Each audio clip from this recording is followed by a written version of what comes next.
Alright, hi everybody. So let me talk to you next about the full moon lunar eclipse that we have on September 27th. Listen, I just have some notes here. You can go read this forecast, it's got a few pages, on my website, nhastrologer.com, when you're done listening to this video. And it will give you some more details. But basically what I want to talk about is the lunar eclipse on September 27th. It is at 10:51 p.m. on the East Coast, so you adjust according to where you live. But before this eclipse, the eclipse is at 4 degrees of Aries. Before this eclipse, I want us to focus in on like September 25th, because at that point the moon enters the sign of Pisces. And let me tell you, when it's entering the sign of Pisces, when the moon's in Pisces, emotions run high. We're only a couple of days on September 25th away from an eclipse in Aries. Whew, dynamic, I'll tell you about that in a sec. But when the moon's in Pisces, we're overly emotional. We have very deep feelings. We're feeling everybody around us, as a matter of fact, if you're a person who's open and aware. Now, or if we're not feeling anything because we've shut our emotions off, or we're good at maintaining our own, our own emotional balance, then you can see it around you. Okay, so some way, somehow, this moon in Pisces, as it's waxing to peak at an eclipse at only 4 degrees into Aries. So all the 30 degrees of Pisces is as the moon is waxing into a full moon eclipse. And this full moon lunar eclipse, man, oh man, there is going to be a height of emotion. So Saturday, so whatever night the 27th is, I didn't write now what day of the week it is, but September 27th, this eclipse is at 10:51 p.m. on the East Coast. It's going to be a crazy evening. Keep your head low if you are an emotional person. You might want to just kind of hide away. But whatever, do what you can. This energy is mutable, so when Pisces is heightened like that, again, lots of emotions. But you know what? Here's a positive way to use this before it turns into the eclipse. With that moon in Pisces, you can use it for it's non-confrontational energy, right? Pisces is all about just being one with all. It can be relaxing. We can feel content and calmness. Now, if we're not feeling that, we're feeling the exact opposite, which is high anxiety and the like. But what we're looking for is calmness and compassion and conformity, and we can do that with music. We can do that with other sounds that we like, whether it's crystal bowls, things like that. We can also do it if we're near water, go swimming, take a nice long bath, hot tub, things like that. So water, music, those are things that will calm us down. And some people will use drug and alcohol, because that actually might be, if you're into that kind of thing, if that's relaxing for you, then doing that as well, fine. You just go right ahead, whatever your thing is. But those are all Pisces things. So we're going to either be overly emotional, and those around us could be the same. And we can take that on the flip side of it and have some amazing meditation, great time with music, water, just feeling really calm and feeling very settled within your spirit, within your soul. All right, but that eclipse, once it hits, once it moves the sun, once the moon moves into the sign of Aries, and it's a few hours before this eclipse, so at 10:51 p.m. on the East Coast, this Aries Libra energy is all about relationships. It's about who we are within the dynamic of a relationship, because oppositions are always about relationships. And a full moon is always an opposition, but this time it's an eclipse. So the moon is being eclipsed, and when the moon is eclipsed, that means that the moon is dark, so we're not able to see what's being reflected within.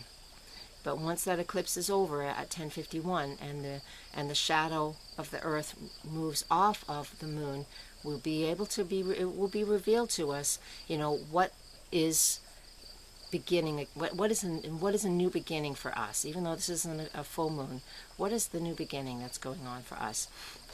Have I been so involved in a relationship and a partnership that I've lost myself? Am I too self-absorbed that I'm forgetting about my partner? And even for those of us who aren't in relationships, it's still about self-discovery and being very independent. But are we doing this well within ourselves? Are we doing it well in the partnerships that we're in? Even if you're not in a love relationship, you still have relationships with people on a one-to-one basis. So it does speak to that energy as well. All right. So the summary of this eclipse really is like when just, a couple days before the eclipse, we're looking at people who can be overly emotional, but on the flip side, we can also really get very calm and very peaceful and really dig in deep to our spirit and our soul and feel fantastic about that. But as soon as this eclipse hit in the sign of Aries, you know, what happens here is that, you know, the self comes to the surface. We might realize that we're not getting enough from our partners, or we're not giving enough, or we're giving too much, and we need to draw back. You see what I'm saying? I hope you do. If you have any questions, you're more than welcome to email me or respond in the comments section below. People always do. So knowing that this is coming, and it's, you know, I'm posting this pretty early, so it's weeks and weeks away. Realize that a lot of this stuff hits a little bit ahead of time.